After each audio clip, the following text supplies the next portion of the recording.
तेजस के नए स्कैम का सचिन ने किया खुलासा, परेश ने लिया बड़ा फैसला। जी हां दोस्तों, सीरियल उड़ने की आशा के आने वाले ट्रैक में होने वाले हैं बड़े खुलासे। तेजस ने इस बार अपनी दुकान में इतनी बड़ी बड़ी स्कीमें निकाल दी कि पूरा मोहल्ला हैरान रह गया। दुकान पर ग्राहकों की भीड़ लग गई थी। हर कोई बोल रहा था कि वाह, देशमुख के बेटे ने तो इस बार कमाल कर दिया। मुफ्त सामान, डिस्काउंट, पार्टी, सब कुछ तेजस धड़ाधड़ बांट रहा था। लोग खुश थे, लेकिन रोशनी को ये सब देखकर दिल में अजीब सा खटका हुआ। घर लौटने पर रोशनी ने तेजस से पूछा, इतना सब कैसे कर रहे हो तुम? अचानक से तुम्हारे पास इतना पैसा आया कहाँ से? कल तक तो तुम कहते थे कि बिजनेस में घाटा है। तेजस ने मुस्कुराते हुए कहा, अरे रोशनी, तुझे समझना चाहिए, मैं इतना बेवकूफ़ नहीं हूँ। बिजनेस का दिमाग मुझे आता है। जब तक लोगों को फ्री चीज़ें नहीं दोगे, वो दुकान की तरफ देखेंगे भी नहीं। ये सब मार्केटिंग स्ट्रेटजी है। तू देखना, आने वाले दिनों में मेरी दुकान पूरे इलाके की नंबर 1 दुकान बन जाएगी। रोशनी ने हल्की सी मुस्कान दी, लेकिन मन में असमंजस बरकरार था। तेजस घर पहुंचा तो सबको आश्चर्यचकित करने के लिए गिफ्ट भी लाया। उसने रेणुका को एक सुंदर साड़ी दी। रेणुका तो बहुत खुश हो गई, लेकिन परेश और सचिन को कुछ गड़बड़ लगी। सचिन को खासतौर पर तेजस के हाव भाव अजीब लगे। वो सोच में पड़ गया कि जो आदमी हमेशा पैसों के लिए मना करता था, अचानक इतना खर्च कैसे कर रहा है। उसी रात सचिन की शंका सच में बदल गई। तेजस के फोन पर एक अनजान कॉल आया। उस आदमी ने गुस्से में कहा, पैसे कब लौटाएगा तू? कब तक टालता रहेगा? तेजस ने हड़बड़ी में जवाब दिया, गलत नंबर है, मुझे कॉल मत करना। फोन काटकर उसने राहत की सांस ली, लेकिन ये राहत ज्यादा देर टिक न सकी। सचिन ने आधी रात को किचन में पानी लेने जाते वक्त तेजस को फोन पर बात करते हुए सुन लिया। तेजस बहुत घबराया हुआ था और लगातार वही कह रहा था, थोड़ा टाइम दे दो, अभी मेरे पास पैसे नहीं हैं, जैसे ही होगा चुका दूंगा, बस थोड़ा टाइम। सचिन का शक अब पक्का हो गया था। वो समझ गया कि तेजस फिर किसी गहरे जाल में फंस चुका है। अगले दिन एक अनजान आदमी घर के पास सचिन से टकरा गया। उसने पूछा, ये देशमुख परिवार का घर यही है ना? तेजस देशमुख यही रहता है ना? सचिन हैरान हुआ। उसने जवाब दिया, हाँ, लेकिन अब कौन? वो आदमी गुस्से से बोला, मेरा नाम राजीव है। इस तेजस ने मुझसे 8 लाख रुपये उधार लिए थे। अब फोन भी नहीं उठाता और पैसे भी नहीं लौटा रहा। अगर पैसे नहीं मिले तो मुझे पुलिस में जाना पड़ेगा।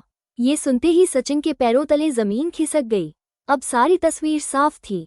सचिन उस आदमी को सीधे घर ले आया।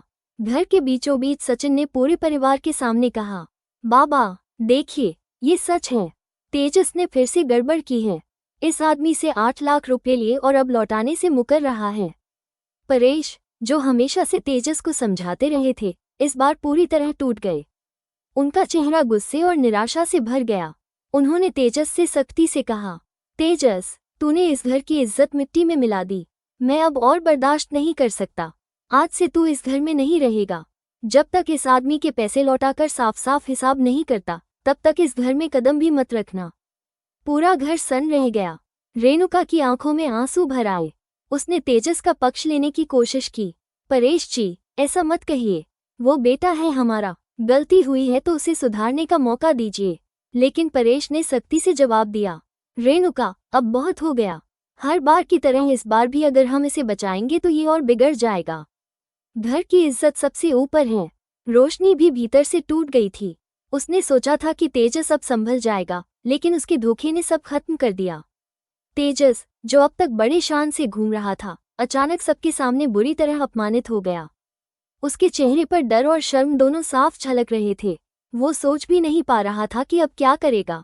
सचिन ने राजीव से वादा किया कि पैसे जल्द ही लौटा दिए जाएंगे, लेकिन राजीव ने चेतावनी दी, अगर हफ्ते भर में पैसे नहीं मिले तो मैं पुलिस केस करूंगा।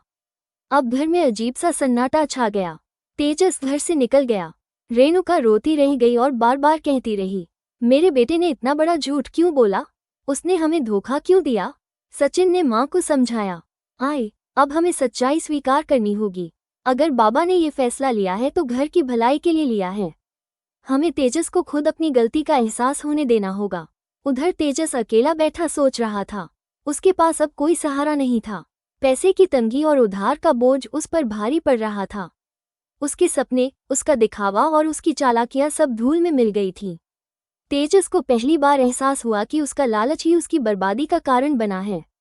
लेकिन अब बहुत देर हो चुकी थी। अपकमिंग एपिसोड में बस इतना ही। तो चलिए एक नज़र डालते हैं आज के एपिसोड में। सीरियल उड़ने की आशा की कहानी की शुरुआत होती है परेश द्वारा तेजस को सजा देने से। परेश ने साफ शब्दों में कह दिया कि जब तक तेजस अपनी जिम्मेदारियां नहीं समझेगा तब तक उसे परिवार का विश्वास नहीं मिलेगा। रेणुका ने जब इस फैसले पर सवाल किया तो परेश ने समझाया कि अगर उसे दिक्कत है तो वो सायली की मदद कर सकती है। उन्होंने ये भी कहा कि अगर तेजस सच में घर के काम में भागीदारी करना चाहता है तो उसे सायली की असिस्टेंट बनना होगा। तेजस ने अनिच्छा से कहा कि उसे माला बनाना नहीं आता, लेकिन परेश का कहना था कि सायली का फैसला आखिरी होगा। इसी बीच सचिन ने सायली से कहा कि वो तेजस से काम में मदद ले सकती है। सायली ने पहले थोड़ी झिझक दिखाई, लेकिन बाद में उसने तेजस को अपने काम में शामिल करने का निश्चय किया। दूसरी तरफ तेजस ने रेणुका से शिकायत की। रेणुका अपने बेटे की हालत देखकर चिंतित हुई और परेश के फैसले पर असहमति जताई। लेकिन परेश अपनी बात पर अडिग रहे। उन्होंने आगे तेजस को आदेश दिया कि वो अपना कमरा सचिन और सायली को 1 हफ्ते के लिए दे दे। इस फैसले ने घर का माहौल और तनावपूर्ण बना दिया। रोशनी और रेणुका दोनों ने परेश से सवाल किए, लेकिन सचिन ने परिवार को समझाया कि बाबा का फैसला गलत नहीं है। उसने साफ कहा कि अगर वो तेजस की जगह होता तो परिवार उसे घर से निकाल देता। सायली ने रोशनी से सवाल किया कि अगर सचिन ने उसके पार्लर को नुकसान पहुंचाया होता तो क्या वो चुप रह सकती थी। रोशनी असमंजस और निराशा में वहां से चली गई। उसके पीछे पीछे तेजस और रेणुका भी बाहर चले गए। परेश का कहना था कि सायली को उनकी मदद की जरूरत है, लेकिन सायली ने विनम्रता से मना कर दिया और कहा कि उनका आशीर्वाद ही उसके लिए पर्याप्त है। परेश के जाने के बाद आकाश और रिया ने सायली को सहयोग देने का निर्णय लिया, मगर सायली ने उनका प्रस्ताव भी अस्वीकार कर दिया। सचिन ने उनसे कहा कि वे अपने काम की तैयारी करें, क्योंकि सायली की मदद वो खुद करेगा। वो सायली को उम्मीद न खोने के लिए प्रेरित करता है और कहता है कि वे मिलकर मेघना का ऑर्डर जरूर पूरा करेंगे। दूसरी तरफ रोशनी लगातार तेजस की गलतियों से परेशान थी। उसने तेजस से साफ कहा कि कब तक वो जिम्मेदारी से बचता रहेगा।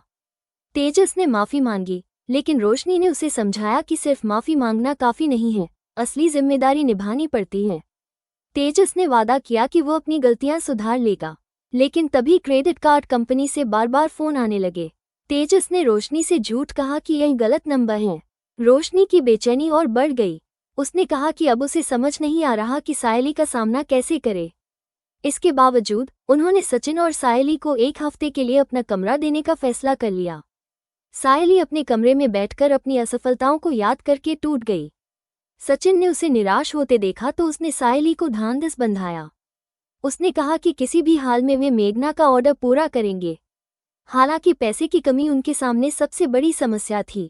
सचिन ने अपने दोस्तों से उधार लेने की कोशिश की, लेकिन सफलता नहीं मिली। आखिरकार उसने सोचा कि जो पैसे वे बचा रहे थे उसी से काम करेंगे। सायली पहले मना करती रही, मगर सचिन ने उसे यकीन दिलाया कि रेणुका से पैसे मिलते ही वे बचत फिर से पूरी कर लेंगे। उसने अपना पिग्गी बैंक भी खोलकर पैसे निकाले और सायली को दिए। ये देखकर सायली की आंखों में आंसू आ गए। उधर सचिन और सायली माला बनाने के लिए सामान खरीदने बाजार गए। सायली ने यह निश्चय किया कि वो इस काम में अपनी मां और जूही की मदद लेगी। लेकिन जब सचिन ने तेजस के पुराने ऑर्डरों के बारे में उससे सवाल किया तो सायली थोड़ी असहज हो गई। उसने सचिन को बहाने बनाकर टाल दिया और मन ही मन सोचा कि शायद सचिन भी तेजस की सच्चाई को छुपा रहा है। लेकिन उसके मन में ये स्पष्ट था कि तेजस को अपनी गलतियों की कीमत चुकानी ही पड़ेगी। इधर देशमुख के घर में तेजस बार बार सोच रहा था कि वो 8 लाख रुपए का कर्ज कैसे चुकाएगा। उसकी परेशानी बढ़ती जा रही थी। रेणुका ने उससे सवाल किया, लेकिन तेजस ने फिर बहाने बना दिए और वहां से निकल गया। वहीं दूसरी तरफ आकाश और रिया बाजार में नीतू से टकरा गए। नीतू की कार खराब हो गई थी और उसने मजबूरी में आकाश और रिया की बाइक पर लिफ्ट ले ली। आकाश को ये सब अजीब लगा और उसे चिंता हुई कि कहीं वो फिर किसी अनचाही मुसीबत में न फंस जाए। आज के एपिसोड में बस इतना ही। कमेंट में बताएं ये स्टोरी कैसा लगा।